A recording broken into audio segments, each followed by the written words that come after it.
দেখুন, দাদা বেঁচে আছেন, বাবা মারা গেছেন, এরকম যদি হয় তাহলে নাতিরা দাদা থেকে কোনো সম্পত্তি ওয়ারিস হিসাবে পাবেন না। কি হিসাবে পাবে না?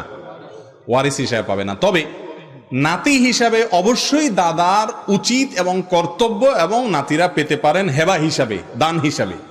কথা কি বুঝাতে পারছি? ওয়ারিস হিসাবে কেন পাবে না? আমাদের অনেক মুসলিম ভাইরা এই জায়গায় এসে ইসলাম থেকে খারিজ হয়ে যান, বেঈমান হয়ে যান, আল্লাহর বিধানকে অস্বীকার করে ফেলেন। কেন? তারা বলেন যে এটা কেমন কথা, একটা বাচ্চা তার বাপ মারা গেল, দাদার সম্পত্তিতে কিছুই পাবে না, তো তারা চলবে কেমনে? ভাইরা আমার, এই চিন্তা আপনার না করলেও চলবে, ইসলাম সেই ব্যবস্থা রেখেছে। দাদার উপরে ফরজ, অবশ্য কর্তব্য হলো এই নাতি নাতনিরা যতদিন প্রাপ্তবয়স্ক না হবে তাদের ভরণ পোষণ কে দিয়ে যাবে? দাদা দিয়ে যেতে হবে, কারণ বাপের পরে অভিভাবক কে? দাদা। আর ওয়ারিসদেরকে কোনো সম্পত্তি বিশেষভাবে কোনো ওয়ারিস, একজন ওয়ারিসকে আলাদা দান করা যায় না, হেবা করা যায় না, ইসলামে জায়েজ নেই, হারাম। দিলে সবাইকে দিতে হয়।